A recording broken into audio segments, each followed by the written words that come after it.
तर मंडळी आजच्या एपिसोडमध्ये जो सत्य असतो तो मंजूची आर्यनच्या तावडीतून कशीबशी सुटका करतो. त्यांच्या दोघांमध्ये खूप भांडणं होतात आणि तिथून सत्या तिला वाचवतो. पण आर्यन तिथून पळ काढतो आणि त्याचा चेहरा देखील मंजू आणि सत्या बघू शकत नव्हते. कारण त्याने मास्क लावलेलं असतं आणि तो बाहेर येतो आणि तिथून पळून जातो. त्यानंतर जो सत्य असतो तो मंजूला घेऊन घरी येत असतो.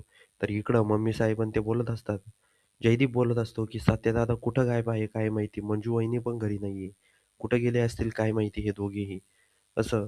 तर मम्मी साहेब बोलतात, की "गेला असेल कुठेतरी त्या नेबरहूडसोबत." असं ते बोलत असतात. तेवढ्यात तिथं सत्य आणि मंजू दरवाजात येतात. आल्यानंतर जे मम्मी साहेब असतात, ते "कुठे तरपडला होता रे तुम्ही दोघं?" असं बोलते आणि विचारते, "कुठे गेला होता तुम्ही? घर घरी यायची ही वेळ आहे का? का गं नेबरहूड? का रे सत्या?" सत्या बोलतोय, "मम्मी तुला माहीत नाही आम्ही अडचणीत सापडलो होतो." तर मम्मी बोलते, "मला माहिती आहे तुम्ही गुलू-गुलू कुठेतरी फिरत असताल. तुमचं काय दुसरं? तुमचं लय अवघड आहे. इथं घरचे चिंता करत आहे. तुम्हाला कळतं का नाही काय?" असं सत्याला मम्मी साहेब बोलत असतात. सत्या बोलतो, "मम्मी तू जसं समजतीये ना तसं नाहीये. आमच्या मागं गुंड लागली होती आणि वाघमाऱ्यांना आम्ही एक महत्त्वाच्या केसवर गेलो होतो आणि तेच चालू होतं." तर तिथं ज्या मम्मी साहेब आणि चित्रकार असतात दोघेही भांडायला लागतात. तर जयदीप बोलतो, "ही काय भांडायची वेळ आहे का? तुम्हाला काही समजतं का नाही?" असं तो बोलतो. त्यानंतर जो सत्य असतो तो बोलतो, "वाघमारे तुम्ही जा, आराम करा." तर मम्मी साहेब बोलतात, "ए नेबरट, बास झालं तुझं बरं का माझ्या पोरामागं हिंडायचं. अ, आणि हे बघ, तो काय तुझा नवरा तू मानत नाही, मग कशाला त्याला घेऊन फिरते गं?" तर मम्मी व जी मंजू असते ती बोलते, "हे बघा मम्मी साहेब, सत्य आणि माझा काही संबंध नाहीये. तो फक्त मला मदत करायला म्हणून आला होता." तर मम्मी साहेब बोलतात, "या घरात का बरं राहते मग तू? इथून निघून जा ना मग.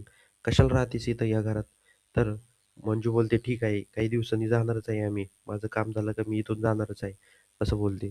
त्यानंतर असं बोलल्यानंतर म्हणजेच सत्याला खूप लागतं कारण मंजूच्या मनामध्ये सत्याबद्दल काही नसतं, असं सत्याला वाटतं. त्यानंतर जी मंजू असते रडत घरात जाते. घरात जाऊन ती गादीवर जाऊन उलटी पडते आणि रडायला लागते. तर जी अमृता आणि तिची आई असते तिच्या पाठोपाठ येते आणि ती मोठी रडत असते. तर जी अमृता असते ती बोलते, "दीदी काय झालं तुला एवढं रडायला? हे बघ सत्यदाजीच्या मनात तुझ्याबद्दल प्रेम आहे हे मला माहिती आहे. पण तू असं स्पष्ट बोलून दाखव ना." तर मंजू जी असते ती बोलते, "सत्या पण मागून ऐकत असतो. तेवढ्यात तो येतो तिथं आणि तो बोलतो, 'बोला ना.' म्हणजे तो तिथून बघत असतो. तर मंजू बोलते, "सत्यावर माझं पण प्रेम आहे आणि शेवटपर्यंत मी सत्यालाच नवरा मानणार आहे." असं ती बोलते आणि त्यानंतर हे सगळं काही सत्या बोलतो, ऐकतो आणि ऐकल्यानंतर त्याला खूप आनंद होतो. त्याचा आनंद गगनात मावत नाही आणि त्यानंतर तो तिथून निघून जातो आणि बोलतो, "वाघमारेंचं पण माझ्यावर प्रेम आहे. म्हणजे माझी वाघमारे मला पुन्हा मिळणार आहे." आता बघूया पुढच्या भागात काय होतं.